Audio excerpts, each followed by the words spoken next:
കൊരിന്ത്യർ 6:19 ദൈവത്തിൻ്റെ ദാനമായി നിങ്ങളിൽ ഇരിക്കുന്ന പരിശുദ്ധാത്മാവിൻ്റെ മന്ദിരമാകുന്നു നിങ്ങളുടെ ശരീരം എന്നും നിങ്ങളെ വിലയ്ക്ക് വാങ്ങിയിരിക്കയാൽ നിങ്ങൾ താന്താങ്ങൾക്കുള്ളവരല്ല എന്നും അറിയുന്നില്ലയോ.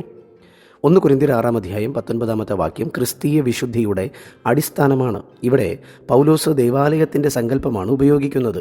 പുറപ്പാട് പുസ്തകം 40 മുതൽ 35 വരെയുള്ള വാക്യത്തിൽ ദേവാലയം പണിതു കഴിഞ്ഞപ്പോൾ യഹോവയുടെ മഹത്വം അതിൽ നിറഞ്ഞു. ദൈവം വസിക്കുന്ന ഇടം അത്യന്തം വിശുദ്ധമായിരിക്കണം എന്നതായിരുന്നു നിയമം.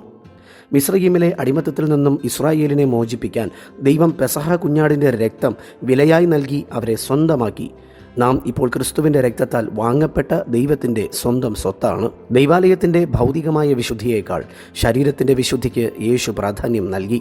യോഹന്നാൻ സുവിശേഷം 2:19 മുതൽ 21 വരെ യേശു ഇപ്രകാരം പറഞ്ഞു: ഈ മന്ദിരം പൊളിപ്പിൻ, ഞാൻ 3 ദിവസത്തിനകം അതിനെ പണിയും. ഇവിടെ യേശു തൻ്റെ ശരീരമാകുന്ന മന്ദിരത്തെക്കുറിച്ചാണ് സംസാരിച്ചത്. നാം ഓരോരുത്തരും ക്രിസ്തുവിൻ്റെ ശരീരത്തിൻ്റെ ഭാഗമായതുകൊണ്ട് നമ്മുടെ ശരീരവും ദൈവത്തിൻ്റെ മന്ദിരമാണ് എന്ന് യേശുവിൻ്റെ വാക്കുകൾ അടിവരയിടുന്നു.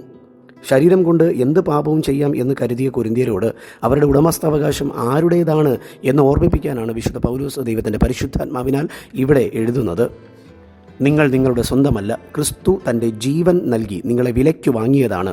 അതുകൊണ്ട് ഉടമസ്ഥനായ ദൈവത്തിന് ഇഷ്ടമില്ലാത്ത ഒന്നിനും, പ്രത്യേകിച്ച് ദുർനടപ്പിനും പാപത്തിനും ഈ ശരീരം വിട്ടുകൊടുക്കാൻ നിങ്ങൾക്ക് അവകാശമില്ല എന്ന് അദ്ദേഹം ഉറപ്പിച്ചു പറയുന്നു.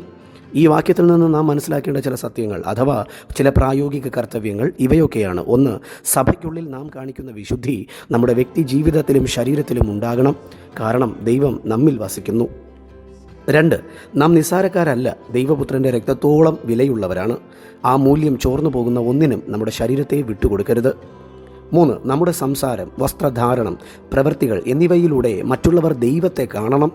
ദൈവത്തെ മഹത്വപ്പെടുത്തുവിൻ എന്ന കൽപ്പന അനുസരിച്ച് ശരീരത്തെ വിശുദ്ധമായ ഒരു യാഗമായി സമർപ്പിക്കുക. ചുരുക്കത്തിൽ, നിങ്ങളുടെ ശരീരം ദൈവത്തിൻ്റെ വാസസ്ഥലമാണ്. അതിൻ്റെ വില ക്രിസ്തുവിൻ്റെ രക്തമാണ്. അതിനാൽ ആ മന്ദിരത്തെ വിശുദ്ധമായി സൂക്ഷിക്കുക എന്നതാണ് നമ്മുടെ നിത്യമായ കർത്തവ്യം. ഇന്ന് ഈ വചനത്താൽ ദൈവം നമ്മെ ഓരോരുത്തരെയും സമൃദ്ധമായി അനുഗ്രഹിക്കുമാറാകട്ടെ. ആമേൻ.